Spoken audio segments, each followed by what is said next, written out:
Automobil sa spočiatku považoval za výstrelok majetných, no časom sa aj najväčší skeptici presvedčili, že mu v modernej spoločnosti patrí výnimočné miesto.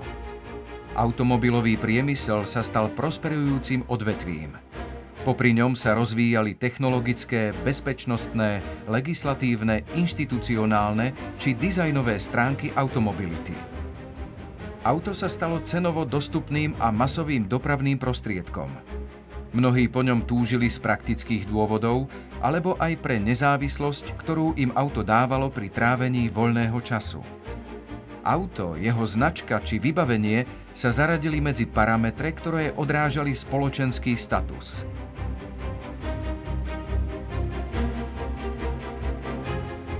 Automobily zmenili životný štýl, návyky ľudí aj kolorit krajiny.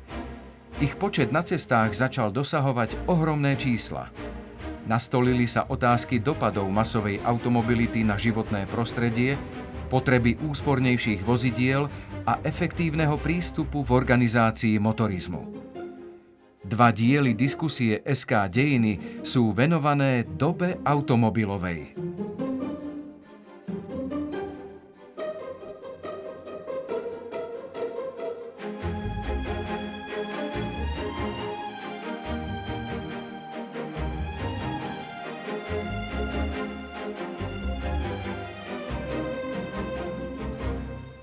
Vlastníctvo auta sa stalo štandardom. Človek sa mohol vybrať len tak na dovolenku, bez toho, aby sa spoliehal na cestovné poriadky. Stačila napríklad aj takáto obyčajná automapa. Ale auto prinášalo aj vrásky na čelo. Dopravné zápchy, nedostatok parkovacích miest, množstvo peňazí na opravy, mestá, ktoré boli búrané pre automobily, či dokonca závislosť od aut. Blíži sa koniec doby automobilovej. Budeme o tom hovoriť v našom druhom rozprávaní o dejinách automobilizmu na území Slovenska. Vitajte.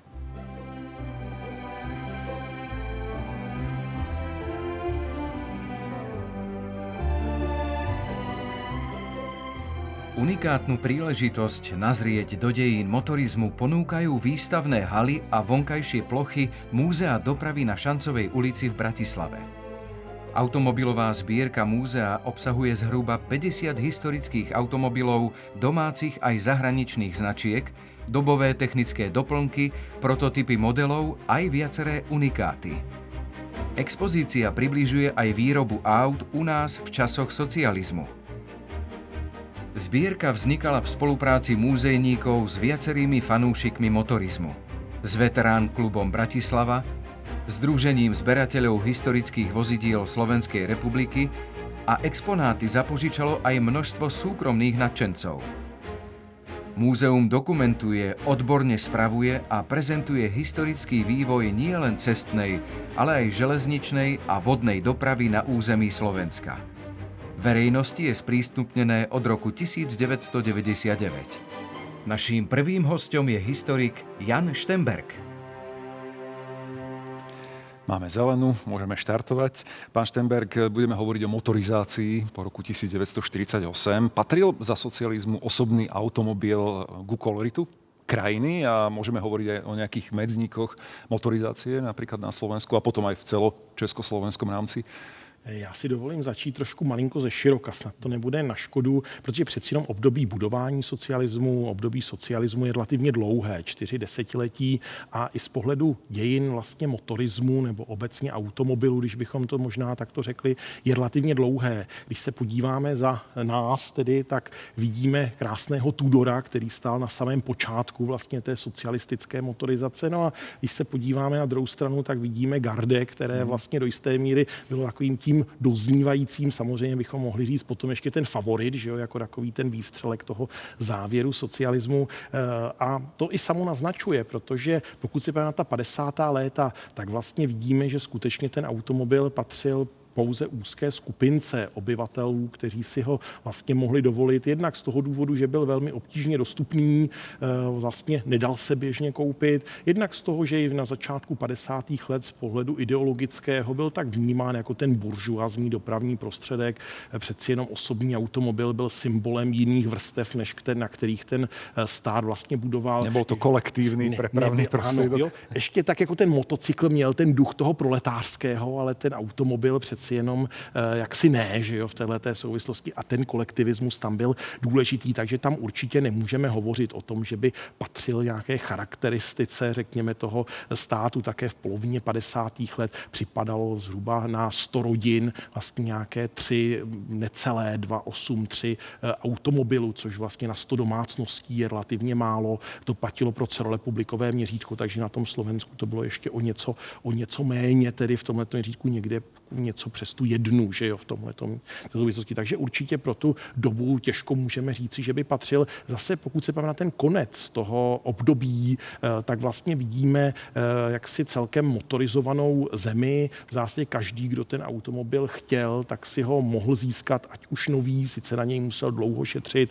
ale mohl zkusit i ojetý, tedy v tomhletom měřítku. Když se podíváme na jaksi moravské, slovenské, české domy, tak vidíme, že k nim přirůstala garáž jako typická stavba, která měla chránit ten drahý automobil, který si ten člověk koupil. Takže určitě bychom mohli říci, že pro tu dobu těch, řekněme, 80. let už to k tomu koloritu nějakým způsobem patřilo a pomáhalo to i stírat třeba ty rozdíly mezi venkovem a městem vlastně, jo? Protože vlastně i ten venkovský člověk si ten automobil mohl dovolit a najednou vlastně zkracoval, řekněme, tu vzdálenost do toho města, případně za nějakou kulturou a tak dále. A nevyhneme sa ani porovnávaniu medzi slovenskou a českou časťou Československa.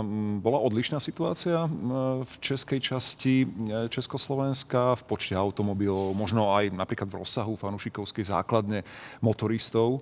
Ako to vyzeralo, najmä teda v tých 50., 60. rokoch a potom by sme mohli skočiť aj do toho obdobia tzv. Normalizácie. Já zase trošku začnu malinko ze široka.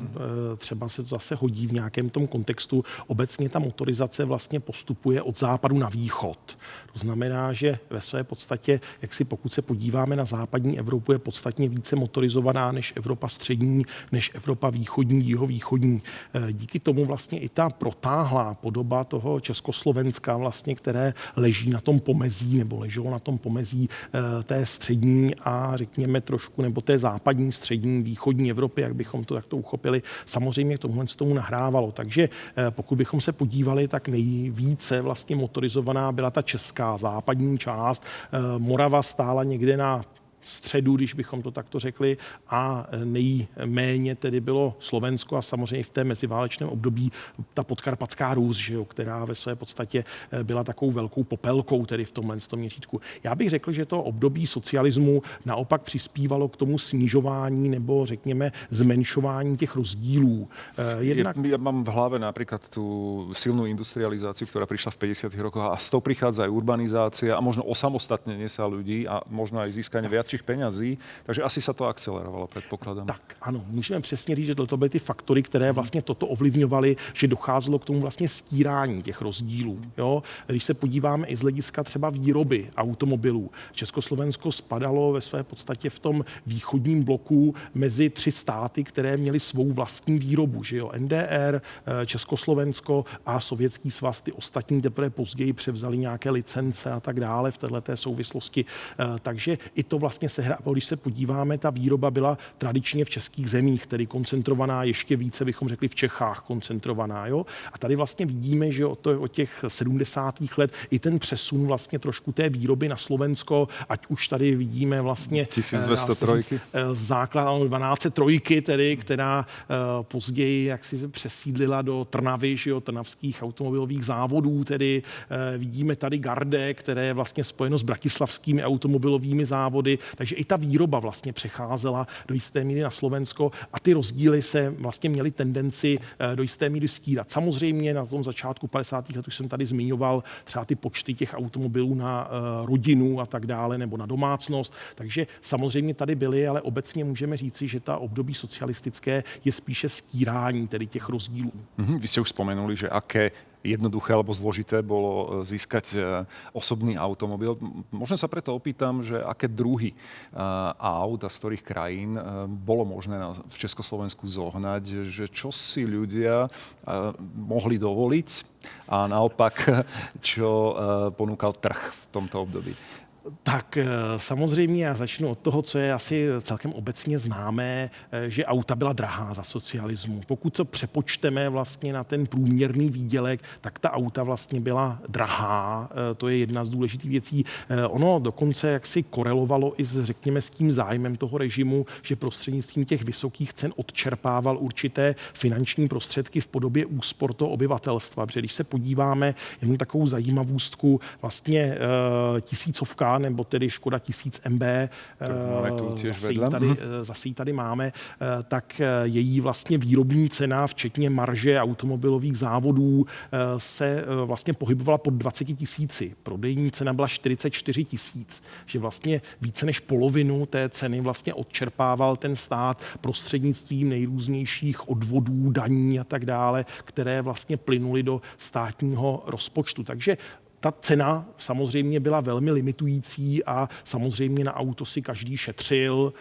Byla to věc dlouhé investice, proto i tradičně garáž. Prostě když si koupím po mnoho letech odříkání, tak přeci ho nenechám stát někde venku na dešti to auto, aby se mi tedy, dá se říct, poškodilo a zničilo a tak dále. Takže to je jeden faktor. Druhý faktor, který jsme tady zmiňovali, je vlastně, dá se říct, dlouhá doba nedostatku reálně tedy těch automobilů. To znamená reálně v podobě pořadníků, které jsou typické pro tu druhou polovinu 50. let, 60. léta. Co se týče těch typů, které se vlastně objevovaly, tak nejprve to byly pouze domácí výroba, to znamená pouze Škodovky a k těm v těch 50. letech začaly přibývat nejprve tedy vozy z jaksi těch spřátelených lidově demokratických nebo socialistických států, tedy v podobě vlastně, jak jste si zástupce z NDR IFI, potom se sem dovážely vlastně sovětská vozidla Pabědy, které ve své podstatě patřily k takové té vyšší třídě, když bychom to takto řekli. Jistý zlom přichází v druhé polovině 50. let, kdy se najednou objeví i západní auta, takže takzvaná želvička, které se takto přezdívalo v podobě Renaultu 4CV, v podobě Fiatů vlastně do jisté míry, když se na to podíváme, tak to byly ty malé lidové automobily, takže Fiat 600, že jo, byl takovým tím zástupcem těch prvních Fiatů, které k nám začaly ve větším množství vlastně v té druhé polovině 50. let pronikat. Potom vlastně doplnění tohohle z toho spektra nějakými tu a tam zahraničními vozy, takže třeba na konci 50. let se nám tady objeví jaksi zástupce z Velké Británie, že jo, v tomhletom měřítku pro 60. léta typické dovozy Hillmanů, což byla taková, řekněme, střední třída tedy toho jaksi automobilového trhu. No a jaksi z toho východního bloku, řekněme, taková to tradiční, tadyhle se můžeme podívat na Trabanta, že jo, který se dovážel Wartburgy z NDR na začátku 70. let si získávaly celkem popularitu Žigulíky ze Sovětského svazu, které vlastně představovaly ty v těch 70. letech nejprodávanější zahraniční auto na trhu vlastně v téhleté souvislosti. Pán Šternberg, akým smerom sa potom uberala propagácia automobilov smerom od predajcov k zákazníkom? Ako si zvolili, povedzme, nejakú hodnotovú súčasť reklamy pre zákazníkov? Čo bolo podstatou reklamy v takýchto automobilov? Tak určitě reklama, i když na jednu stranu by se dalo říci, že reklama není potřebná v době, kdy tedy automobily nedostatkovým zbožím, jo, v téhleté souvislosti, ale my se obecně s tou reklamou vlastně setkáváme i v 50. letech a dovolím si takovou malou odbočku i v době válečné. I v době válečné jen v časopisech prostě reklamy na automobily, i když se vůbec nedali koupit a tak dále a krásně to ty automobilky odůvodňovaly tím, že chtějí zůstat v tom povědomí vlastně jakoby té společnosti. Ale najdeme i v gesta toho socialismu vlastně, když bychom to řekli, nejrůznější propagační materiály, které vydávala klasicky Mototechna a ve své podstatě, pokud bychom se na nich podívali a sledovali je, tak vlastně vidíme ten důraz na, řekněme, tu technickou stránku. Takže se tam zdůrazňuje vlastně do jisté míry ty technické parametry toho automobilu, jeho tedy, řekněme, technické provedení. To jsou ty hlavní argumenty vlastně, které se objevují. Samozřejmě nesmí chybět různá vyobrazení na těch propagačních materiálech, takže často vlastně využívající třeba i ženy, takže co mě třeba, bych řekl, zdálo se mi malinko typické, když jsem viděl takhle propagační materiály na Moskviče ze 60. let, tak tam byla krásně oblečená, tedy když bychom to řekli, žena klasicky do kožichů, kožešinové čepice, do jisté míry symbolizovalo to, že to auto, byl tam sníh, že je vhodné i do takovýchto podmínek, že jo, v téhleté souvislosti. Ja som videl krásny film farebný Octavii, ktorá tiež mala takýto propagačný film a bola tam asi aj snaha dostať niektoré tie výrobky do zahraničia, predpokladám. Tak, víte, ono ve své podstatě o to zahraničí šlo, dá se říct, ve velké míře na prvním místě. Jo? Když se podíváme v těch 50. letech, často najdeme v různých motoristických časopisech zprávy o tom, že prostě teď si musíme v uvozovkách trošku utáhnout ty opasky, protože o naše auta je zájem zahraničí a stát potřebuje devizy a tudíž vlastně to má přednost před tím domácím trhem. Takže i tímto způsobem to bylo nějakým způsobem jako ospravedlňováno, jo? Že na tom domácím trhu vlastně toto není. Takže ta propagace ve velké míře vlastně primárně směřovala na ty zahraniční trhy. To je naprosto zřejmé. Automotoklub v Holicích uspořádal už po třetí automobilovou soutěž pro ženy Femina Rally.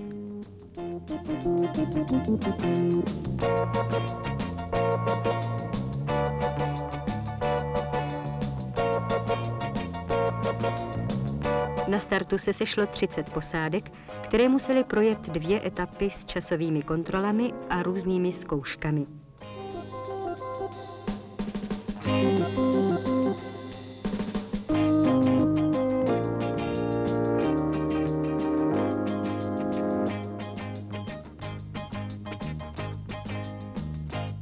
Na fotbalovém hřišti pak proběhly zkoušky řidičské zručnosti.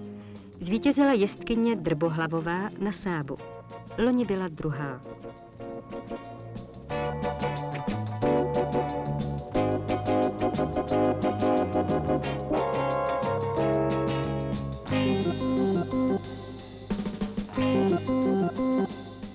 Naším ďalším hosťom je historik Miroslav Sabol.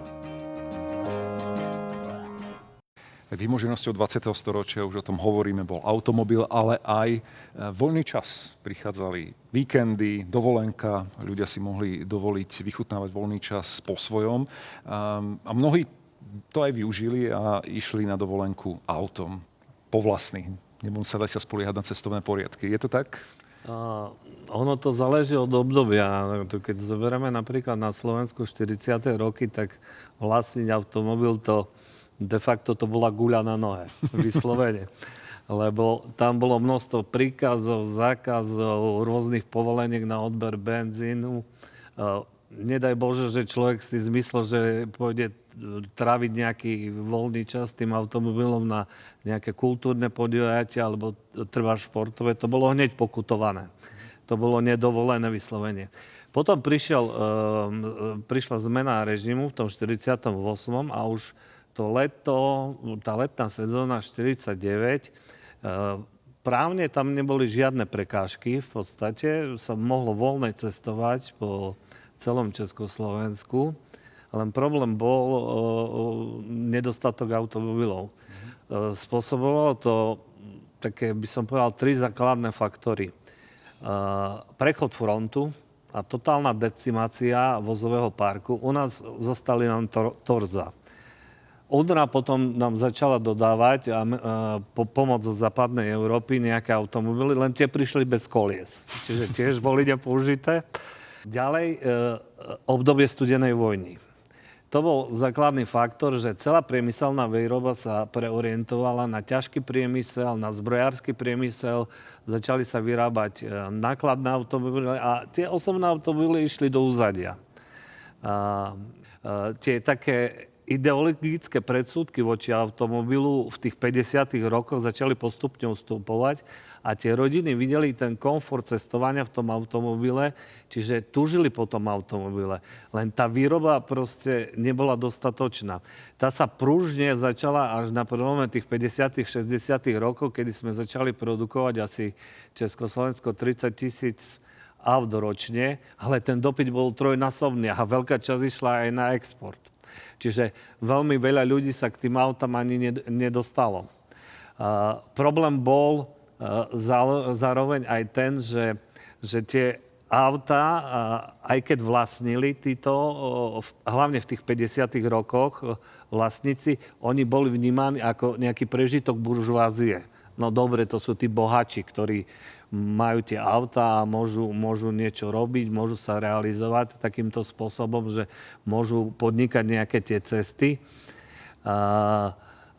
Zmena prichádza na začiatku tých 60. rokoch, keď postupne tie rodiny sa snažia práve cez tie mototechny a tie automobily získať. No a ten vozový park sa postupne rozrastá. Na druhej strane treba povedať, že my sme Československo už začiatkom 60. rokov vrátci teraz socialistického bloku patrili k špičke automobilovej.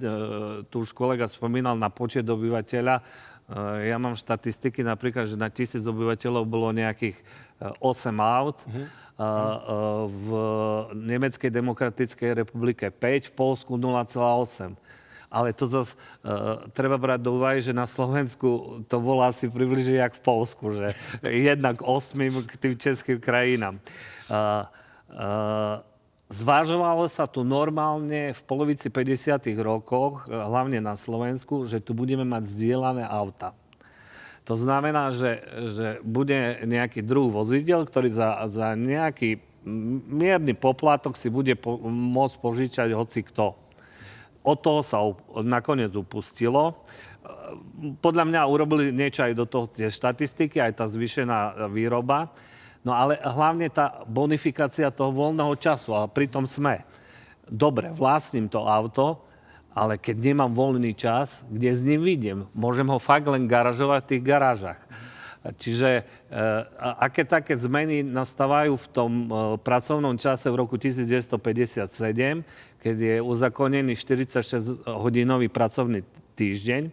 A tam treba podotknúť, že sa pracovalo aj soboty. Ale tie 70. roky potom už tej normalizácii boli asi dôležité v tom, že to typické uzatváranie sa do rodín, že neprejavovať sa verejným životom, ale aj tá stovka si zohrala dôležitú úlohu, že, pán Štenberg? Já si ještě dovolím nejprve, než přistoupíme ke stovce, tak si dovolím jednu takovou lehkou poznámku, která teda možná platí víc pro české země, kde těch dětí bylo méně tedy, ale přeci jenom, jak si v 50. letech se i na té motorce mohla díky tehdejším pravidlům silničního provozu v zásadě odvést i ta rodina, protože jedno dítě se dalo posadit na tu nádrž, druhé si sedlo mezi tedy toho tatínka a maminku, která seděla vzadu a dali celkem legálně pro tu první polovinu 50. let, mohli vyrazit na výlet. Ale to je spíš taková malá odbočka. Už ve druhé polovině 50. let to nešlo, protože novelizovaná pravidla, tedy tento způsob cestování, který rozhodně s bezpečím nemá příliš společného, v zásadě znemožnili. Ale vrátíme se k té volnému času stovce, vlastně, která do jisté míry tady na nás tak hezky pohlíží. Určitě stovka byla vlastně první, dá se říct, skutečně masově vyráběným motorovým vozidlem. V zásadě jedná se o jistou, vlastně dneska se tomu říká ten facelift, tedy tisícovky, protože řada věcí zůstala shodná, řada věcí vlastně se ukázala modernizovaná, takže třeba vepředu už byly kotoučové brzdy, na rozdíl od bubnových, které měla tisícovka. A dá se říct, že tenhle ten model skutečně pomohl k tomu odstranění těch pořadníků a k tomu, že ve své podstatě jaksi se podařilo vlastně to Československo velmi výrazně motorizovat. Mě tady napadá sice český film, ale možná známý i na Slovensku v podobě tedy té série 3 vlastně částí, tedy Hogo Fogo Homolka, že jo, Homolkovi, když si tedy pořídili stovku, tak konečně byli Hogo Fogo rodina, protože mají auto, že jo, v téhleté souvislosti. Právě ta rovina, řekněme, i takového toho, řekněme, soupeření se sousedy a s lidmi v zaměstnání a tak dále byla dalším třeba impulzem pro to, to, proč si třeba to auto pořídit. Ja tu by som nadviazal práve na ten voľný čas. Kedy sa na Slovensku objavili prvé autokempingy? Pretože to súviselo s tým, že rozvoj turizmu prichádza práve aj v tých 70. alebo 60. 70. rokoch a zrejme nebolo dostatok možno ubytovacích kapacít. Je to tento rozmer? Má to aj tento rozmer? Presne tak, ale s tými u nás to bolo zaujímavé tým, že nejaký taký plán a zámer budovať rekreačné zariadenia bol spojený s výstavbou Vaskej kaskády, ktorá začala už v polovici 30. rokov. Spustila sa v roku 1936, to je sústava vodných diel na váhu a popri týchto hydroelektrární sa vystavala Oravská prehrada a Liptovská mrha. De facto každá jedna nejaká umelá vodná nádrž sa počítalo s tým, že sa tam vybuduje nejaké rekreačné zariadenie. Prišla druhá svetová vojna, od toho sa opustilo, v 50. rokoch boli iné priority, čiže prvé kempingy sa začali budovať niekedy začiatkom 60. rokov. S tými kempingami tak prinášalo bonus do tých lokalít aj budovanie celkovej infraštruktúry a dotiahnutie tých inžinierských sietí. Toto oveľa viac využívali v Českej republike ako u nás.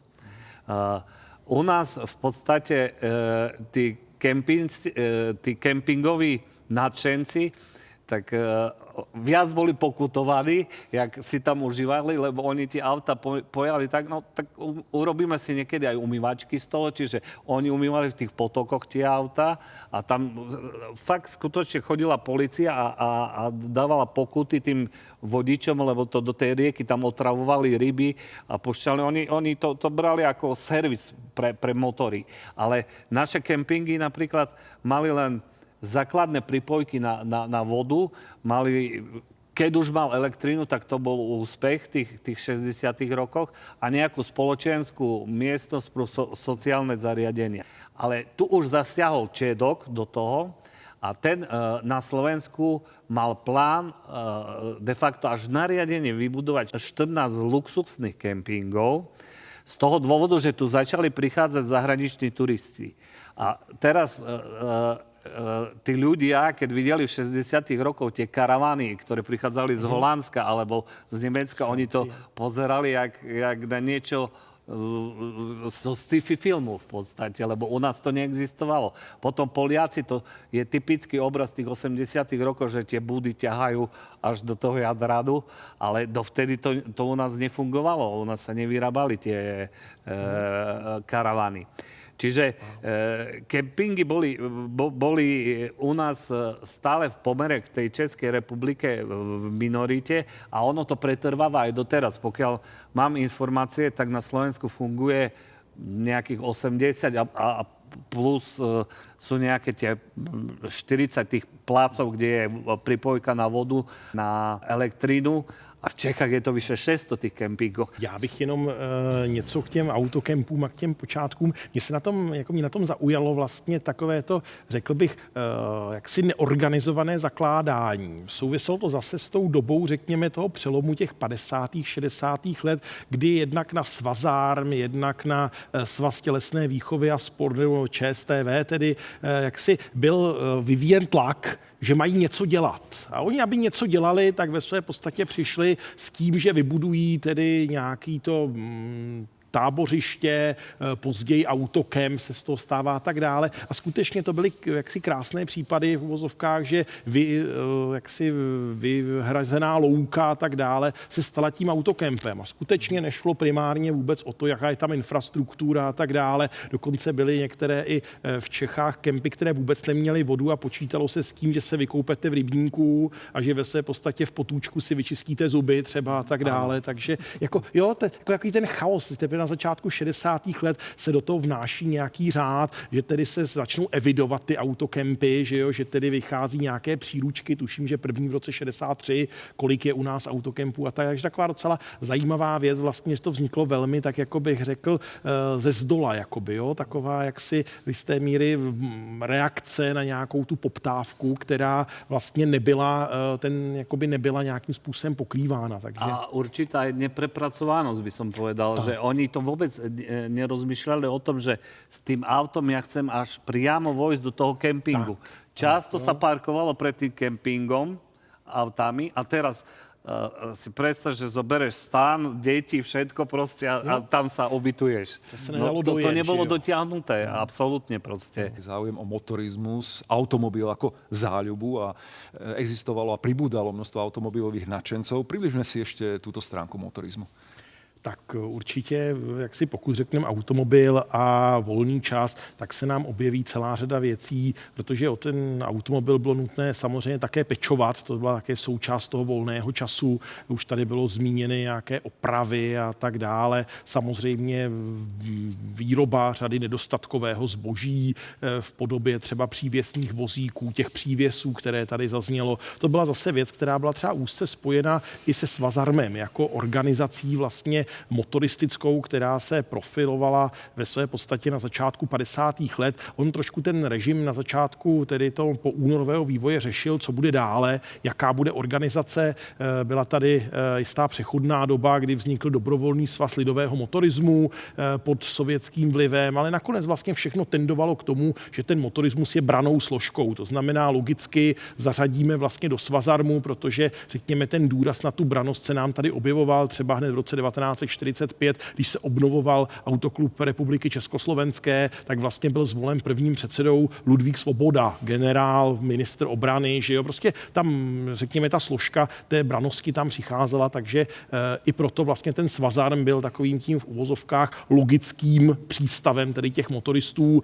Svazarm se tedy stal tím přístavem na období dalších pomalu 4 desítek let, že jo, až do konce 80. let tedy a nabízel těm, řekněme, motoristům celou řadu výhod, protože ten Svazarm pohlížel na toho motoristu ne jako na člověka, který by si měl s tím autem jezdit o víkendech na turistické výlety tedy, ale spíše na člověka, který by se měl připravovat na to, aby to auto uměl v krizové době opravit, aby se uměl orientovat podle mapy a ne podle ukazatelů, aby byl schopen tedy projet stíženým terénem, ne po vyasfaltovaných krásných silnicích, po kterých se libuje, ale po špatné cestě a tak dále. Takže ten Svazarm vlastně sehrával velmi důležitou úlohu v tomto směru a samozřejmě, jak si ve snaze získat ty členy, začal nabízet nejrůznější výhody. Nejenom ty své pomocné dílny, ale organizování různých závodů.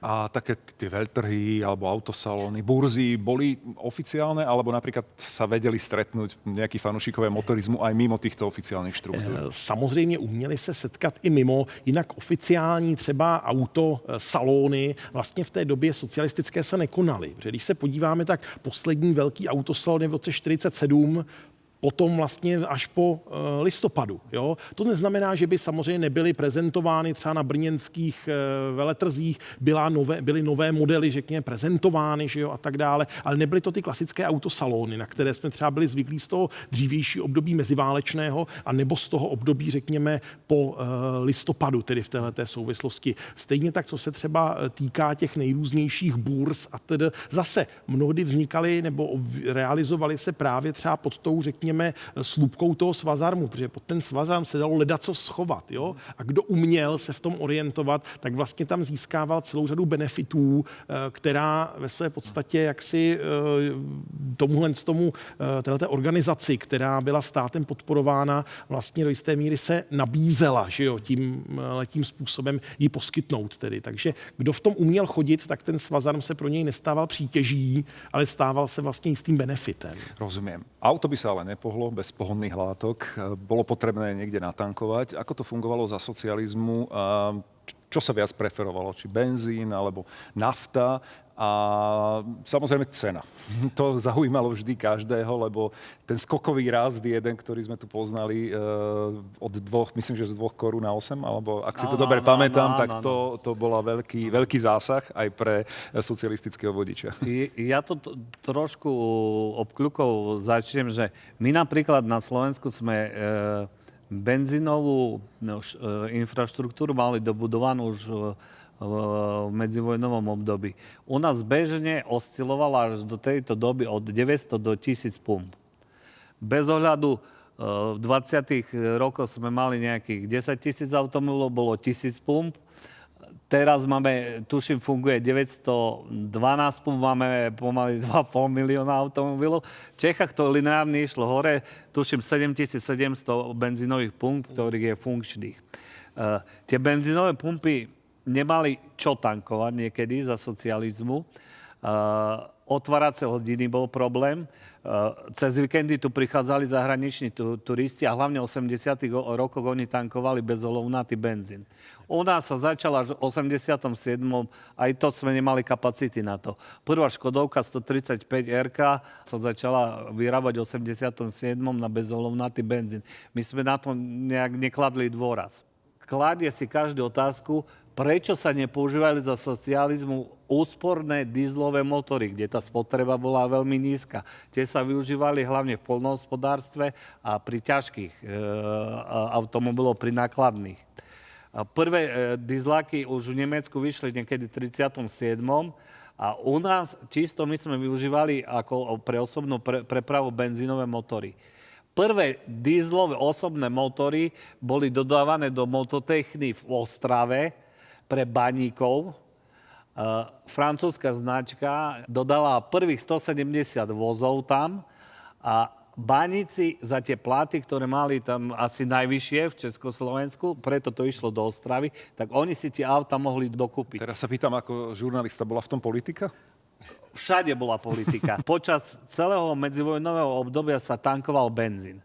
Zistilo sa, že liehovári nemajú odbyt, tak budeme nalievať do toho benzínu lieh. Agrárna strana pokúpila všetky akcie liehovarov. Čiže a začali sa benzínovo-liehové zmesy vyrábať a skončilo to tak, že u nás cez vojnu to bolo bežné, že nalievalo sa to do sanitiek a normálne zomierali pacienti, kde sa tie auta kazili a nedošli do cieľa, do tých nemocníc. Čiže tie korodovali normálne tie nádrže a tie zvisky tej korózie proste išli do karburátora a to upchávali, to sa nedalo opraviť. Hoci na tohtoročnom 41. medzinárodnom bruselskom autosalóne vzbudila Škoda Felícia veľkú pozornosť, tento mladý kupujúci nie je veľmi odhodlaný na kúpu nového typu Felície. Vraj slabý výkon, perá a tak ďalej.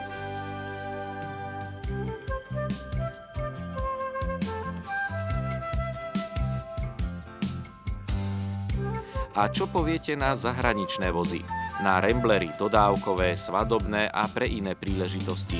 Spotreba len 22 až 25 litrov na 100 kilometrov. Prehnane konštruovaná predná maska Plymouthov spotreba 18 až 22 litrov. Imperial Baron spotrebuje 22 litrov.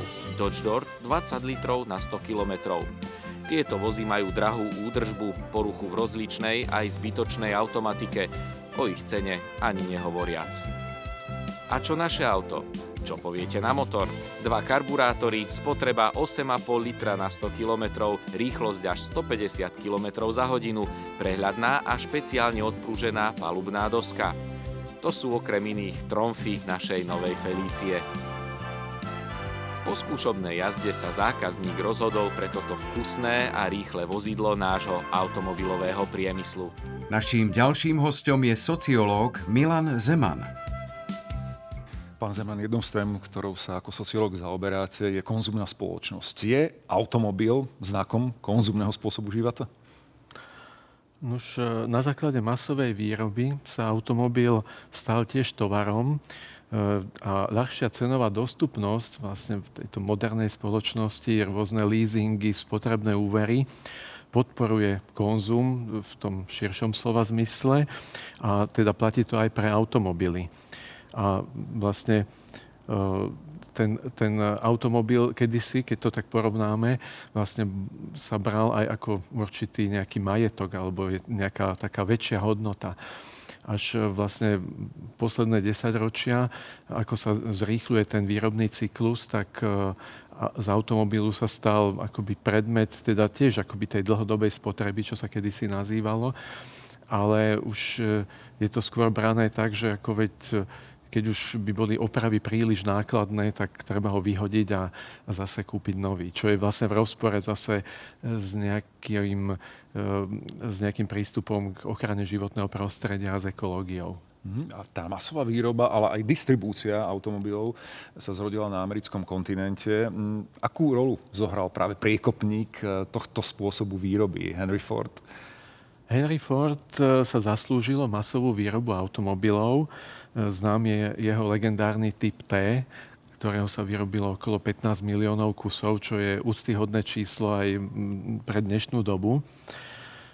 Pochopil, že výsledkom masovej výroby bude veľká ponuka na jednej strane, ktorá ale bude si vyžadovať aj adekvátny dopyt na strane druhej. Takže to znamená, že bez kúpnej síly ten dopyt jednoducho nebude. Preto nastavil mzdy svojich pracovníkov na takú úroveň, aby vlastní zamestnanci si mohli tento automobil zaobstarať a kúpiť. Teda automobil, ktorý sami vyrobili. Čo bol vlastne taký impuls, ktorý ako spustil tú masovú výrobu a vlastne taký ten konzumný prístup, keď si to zoberieme. A vlastne Henry Ford sa zaslúžil akúsi transformáciu automobilu ako hračky pre bohatých, na predmet v podstate nejakej spotreby, ľudovej spotreby, tak by sme to mohli nazvať. No a samozrejme teda vytvoril model racionalizácie výroby a deľby práce, čím vlastne sa stal vzorom pre celé jednak teda odvetvie v rámci Spojených štátov a neskôr aj v rámci sveta v tom globálnom meradle. Áno, pásová výroba. A potom, ako sa tie myšlienky vôbec preniesli na európsky kontinent? Boli príkladom tie ľudové vozidlá, ktoré poznáme, napríklad z toho nemeckého priestoru, alebo to bolo vlastne nejaký samostatný vynález alebo nápad ľudí, ktorí pracovali v automotive industry, ako sa to hovorí v súčasnosti v tom období? Tak súvisí to s tým, že vlastne teda nielen tá masová výroba, ten rozvoj vlastne podnetil úvahy o tom, že vlastne ten automobil by mal byť dostupnejší pre čo najširšie vrstvy spoločnosti. A tak nielen známy chrobák z Nemecka, ako ho poznáme, tu bol, ale vlastne už v podstate pred druhou svetovou vojnou bola Fiatka 500 v podstate hotová, len vlastne druhá svetová vojna zabránila aj nejakej masovejšej výrobe. Tak po druhej svetovej vojne vlastne prišli jednak v Taliansku, vo Francúzsku známe škaredé kačiatko 2CV, veľmi ako obľúbený automobil, ktorý sa vyrábal takisto dlhé roky. Ale známy pre divákov z Funesojek. Áno, z týchto komédií. Ale aj vlastne potom východný blok, tak napríklad v NDR známy Trabant, ktorý sa postupne teda rozšíril aj do iných krajín. Takisto v Poľsku licenčný 126P Fiatka, ktorý známy Maluch, ktorý tiež bol exportovaný aj potom do Československa neskôr. Čiže tých príkladov, tých akoby ľudových automobilov je viacero, len s tým rozdielom, že v západných krajinách, respektíve v trhovej ekonomike, pretože konzum súvisí s trhovou ekonomikou, tak v tom východnom bloku aj tie tzv. Ľudové automobily boli nedostatkovým tovarom. Je známe, že v Nemeckej demokratickej republike bývalej ľudia čakali približne 10 rokov na automobil, čiže už vlastne rodičia malé deti zapisovali do nejakých poradovníkov a takto sa to tam nejak... Čiže ale aj tá túžba konzumná bola aj v tom východnom bloku, nie? Bola. Túžba po tom konzume, alebo ako to po tých výrobkoch, alebo teda respektíve tak ľudia chápali aj pod vplyvom nejakej reklamy alebo nejakých aj časopisov, ktoré sa sem dostávali zo sveta, že automobil poskytuje veľa výhod, ktoré tá verejná doprava nie je schopná vždy aj v takom rozsahu poskytnúť. Takže tá túžba určite bola. Rozvoj automobilovej dopravy, ako sme tu už naznačili v predchádzajúcich blokoch, prichádza na konci 50. a v 60. rokoch, neskôr v 70. rokoch masová výroba, napríklad Škodovky 100. Vlastnenie auta sa stalo asi jedným z ukazovateľov životnej úrovne. Čo sa dalo vyčítať z týchto údajov o stave spoločnosti? Už vlastnenie auta bolo aj v tom čase určitým statusovým symbolom. a vlastne pri určitým parametrom pri meraní životnej úrovne obyvateľstva. Zisťovalo sa vlastníctvo tzv. Predmetov dlhodobej spotreby. Bolo to aj sčítaní vtedajšom ľudu domov a bytov, kde jednou z položiek bol automobil, okrem teda ďalších, ako boli práčka, automatická práčka, televízor, neskôr farebný televízor a ďalšie, magnetofón a tak ďalej. Niektoré takéto výrobky, ktoré vlastne počas socializmu boli považované za luxusné. Po páde socializmu sa otvorili hranice. Ako to ovplyvnilo motorizmus u nás? Ovplyvnilo to dosť zásadným spôsobom, pretože už počas socializmu, ku koncu teda v tých 80. rokoch, bol trh značne nenasýtený. Tvorili sa poradovníky už na vtedajšie 120-ky, Škodovky a neskôr aj na ďalšie modely. Na Favorita. Aj na Favorita. Autá z bývalého východného bloku mali limitovaný počet na dovoz. Takisto aj podnik zahraničného obchodu Tuzex dovážal niekoľko stoviek aut pre celé Československo, ale to zďaleka nestačilo. Výnimku mali pracovníci, ktorí pracovali v zahraničí na rôznych montážach, nejakí špecialisti alebo umelci, ktorí vystupovali a ktorí vlastne za Tuzexové poukážky si mohli dokonca objednať automobil, ale samozrejme bolo to cenovo ako nevýhodné, ale mali aspoň teda takúto možnosť si zadovážiť, prípadne aj priamo doviesť zo zahraničia. No ale keď sa vrátime k tomu, čo sa stalo po roku 89, tak vlastne celá bývalá východná Európa sa stala novým automobilovým trhom. Nové autá boli aj naďalej cenovo nedostupné pre pracovníkov, pre ľudí s priemerným platom, ale tak táto diera na trhu bola zaplnená ojazdenými automobilmi zo západnej Európy. Boli to automobily rôznej kvality a teda často až nekvality, ktoré sem prichádzali, ale predsa len ten prvotný obrovský dopyt bol týmto spôsobom aspoň nejak čiastočne, alebo možno aj na tú dobu v plnej miere nejak nasycovaný postupne. Vlastne po páde socializmu nastal ešte taký fenomén, že vlastne výrazne stúpla nezamestnanosť. Následne verejná doprava, ktorá vozila pracujúcich do fabrík, tak autobusy vozili vzduch, ako sa hovorí, čiže bola výrazne redukovaná. Čiže nastal taký výrazný prepad vo verejnej doprave a vlastne automobil sa stal nevyhnutnosťou v mnohých lokalitách, ktoré boli veľmi slabo podporované verejnou dopravou. Čiže môžeme v tomto prípade hovoriť aj o takom nedobrovoľnom až vynútenom konzume, keď to tak zoberieme. Čiže aby sa človek už potom, keď spätne napríklad aj získal tú prácu, ale nemal dopravu, mohol vôbec dopraviť aby sa tam vôbec mohol dopraviť na čas. To bolo dôležité. Alebo bez veľkých časových strát. My sme si hovorili, že tak dobehneme Západ, ale zdá sa, že sme začali opakovať aj chyby, ktoré sa udiali povedzme na západe v prípade nekontrolovaného rozšírenia alebo možno aj podporovaného rozšírenia automobilovej dopravy, najmä v tých 60. rokoch. Stýkala sa tá urbanizmu. Počet aut aj tu u nás enormne narastol. Denne sme konfrontovaní s dopravnými kolapsami, rôznymi rizikami.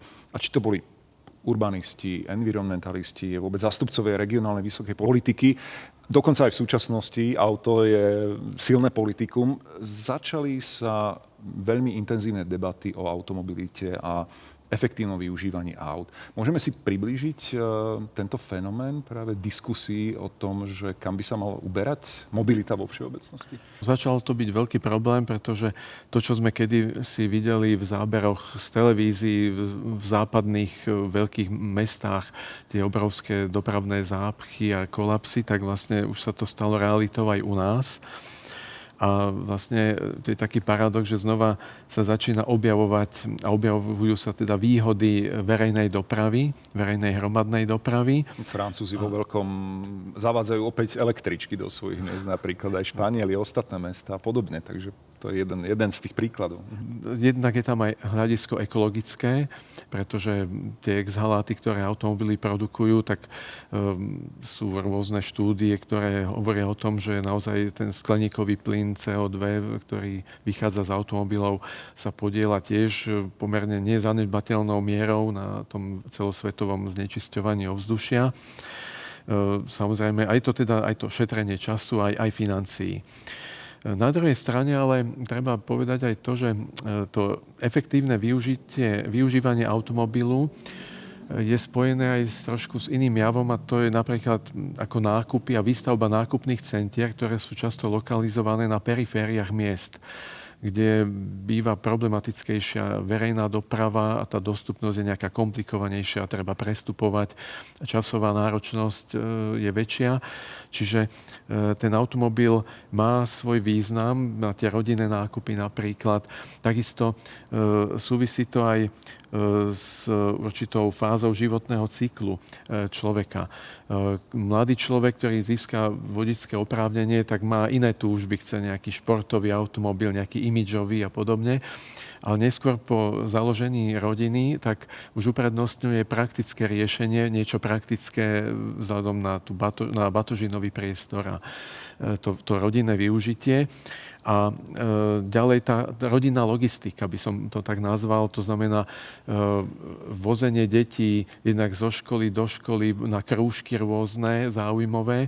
A z toho ale vyplýva ďalšia taká vec, že už je celkom bežné, že mnohé rodiny majú nie jeden, ale aj 2 automobily, dokonca až 3. Ale tie 2 automobily začínajú byť pomerne rozšíreným javom. Ďalšia taká vec je, že vlastníctvo vodičského preukazu, keď si pozrieme na trh práce, tak sa stalo u mnohých profesí nevyhnutným predpokladom vykonávania tejto profesie. Čiže je to ďalší taký prvok, že z hľadiska uplatnenia na trhu práce je už nevyhnutné byť držiteľom vodičského oprávnenia. Hoci sme v SK dejinách, predsa len pozrieme sa aj do budúcnosti, možno do futurológie. Podľa vás zostane auto dominantným dopravným prostriedkom? Napríklad do takých 50 rokov.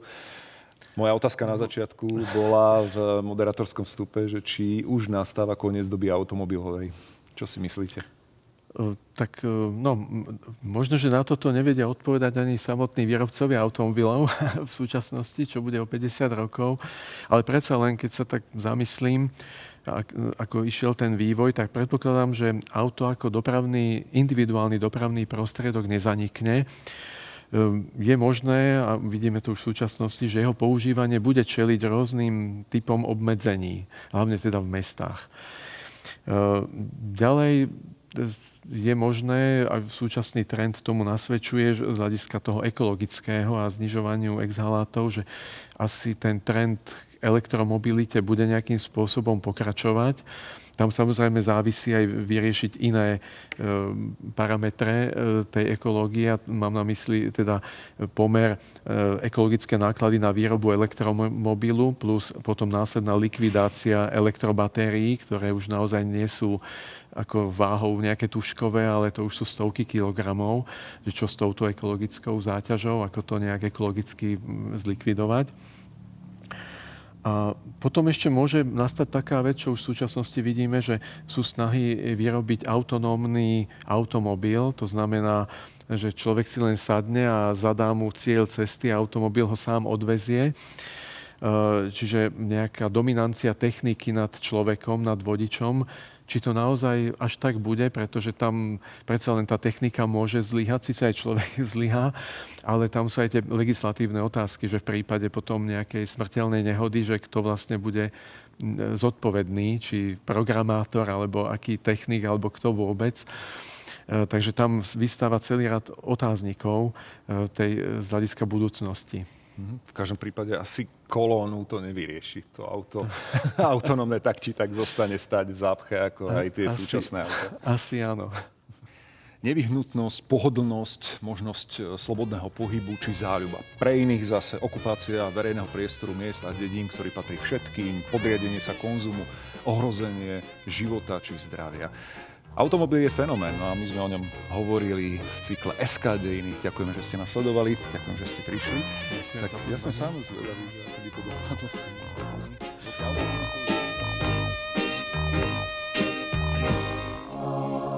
Kto ho vie, ako bude vyzerať auto budúcnosti? Možno, že každé auto bude mať vlastný počítač. Naprogramujete si cestu a o nič viac sa nebudete musieť starať. Uvažuje sa aj o radiolokačnom zariadení, o televíznych kamerách a obrazovkách v zornom poli vodiča, o autách na elektrický pohon, jazdiacich po automatických diaľniciach. Ktože vie, konštruktérom sa od toho iste zakrúti hlava.